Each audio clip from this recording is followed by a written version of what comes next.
क्या कारण है जो कांग्रेस ज्वाइन करना पड़ी? देखिए, कई बार पार्टियां ऐसे काम करती हैं जिससे वो अपनी विचारधारा से हट जाती हैं। मैं भाजपा में था, भाजपा की विचारधारा से जुड़ा था, लेकिन जो विचारधारा थी, मुझे लगता है कि अटल आडवाणी के युग के बाद वो विचारधारा भी खत्म हो गई। पार्टी में कहा जाता था, हमारे संघ के सरसंघ चालक राजेंद्र रज्जू भैया जी कहा करते थे कि चाहे बाहर के 10 कार्यकर्ता जुड़ें या ना जुड़ें, नए 10 कार्यकर्ता जुड़ें या ना जुड़ें, लेकिन अपना एक कार्यकर्ता टूटना नहीं चाहिए। लेकिन आज जो भारतीय जनता पार्टी के प्रदेश अध्यक्ष हैं, उन्होंने कसम खा ली है कि मैं पूरे प्रदेश से भारतीय जनता पार्टी को खत्म करके ही मानूंगा। इसलिए जो क्षमतावान कार्यकर्ता हैं, उनकी उपेक्षा, उनको कोई भी जिम्मेदारियां ना देना, उनको लगातार जो है उनका अनादर करना और उनको लगातार पार्टी से दूर करना, उनकी ये चाल है और वो पार्टी को खत्म करने में लगे हैं और मुझे पूरा विश्वास है कि वो उसमें जरूर सफल होंगे। अमित शाह उन्होंने भी कहा था कि जो रूठे हुए हैं उनको मनाया जाए, तो क्या क्यों नहीं मना पाया? पार्टी का जो मुझे लगता है कि अमित शाह जी आए हैं, उन्होंने एक संदेश जरूर दिया है, लेकिन मध्य प्रदेश में जो अहंकारी व्यक्ति VD शर्मा जी जो है वो इतने अहंकारी व्यक्ति हैं कि उन्होंने आज तक किसी कभी रूठे कार्यकर्ता को फ़ोन नहीं लगाया, और अगर फ़ोन लगाया भी होगा तो उनका जो बोलने का तरीका होता है वो निवेदन का नहीं होता है, वो धमकी देने का होता है।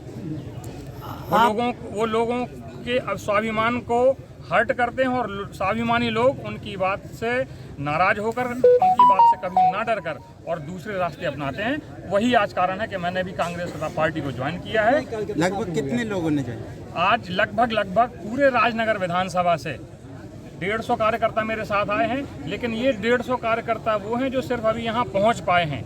आगे के दिनों में ये संख्या बढ़ती जाएगी और मैं आपको विश्वास दिलाता हूं कि अगले 10 दिन में लगभग पूरे क्षेत्र से 15,000 लोग मेरे साथ आएंगे और 15,000 लोग आप भाजपा में किस पद पर रहे अभी? भारतीय जनता पार्टी में मैं प्रदेश कार्य समिति के सदस्य के पद पर था, युवा मोर्चा में मैं काम करता था। उसके उपरांत नगर परिषद के जो चुनाव हुए थे, सभी को पता था कि मेरी दावेदारी सबसे मजबूत थी, लेकिन सिर्फ इसलिए क्योंकि मैं किसी का पट्टा नहीं था, मैं किसी का चेला नहीं था, मैं किसी का चमचा नहीं था, इसलिए मेरी टिकट काटी गई थी और उसका परिणाम हमारे वार्ड की जनता ने उनको दिखाया था, जब उनके भारतीय जनता पार्टी के सबसे पुराने कार्यकर्ता जो हमारे खिलाफ टिकट लेके आए थे, वो किसी तरह अपनी जमानत बचाने में सफल हुए थे, लेकिन 400 वोटों से उन्हें हार झेलनी पड़ी। किसको जिम्मेदार मानते हैं आप, ये जो पार्टी के द्वारा आप बता रहे हैं कि हमारी उपेक्षा की गई कार्यकर्ताओं की? ये निश्चित रूप से जो टिकट वितरण होता है वो प्रदेश के अध्यक्ष के माध्यम से ही होता है, और चूंकि वर्तमान में जो प्रदेश अध्यक्ष हैं वो हमारे क्षेत्र के सांसद भी हैं, तो इस क्षेत्र की सारी जिम्मेदारी जो जितनी विधानसभाएं 8 विधानसभाएं उनके क्षेत्र में आती हैं, वो 8 में से मुझे पूरा विश्वास है कि लगभग 6 तो हारेंगे ही हारेंगे और उसका पूरा श्रेय हार का उनको ही जाएगा। पिछली बार भाजपा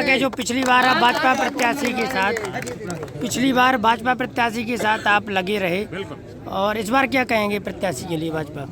अब ये आपको उनसे ही पूछना पड़ेगा कि पिछली बार उनका युद्ध मैंने आगे खड़े होकर लड़ा था, और जब मेरी बारी आई थी तो उनने क्या किया, वो कहाँ पे थे?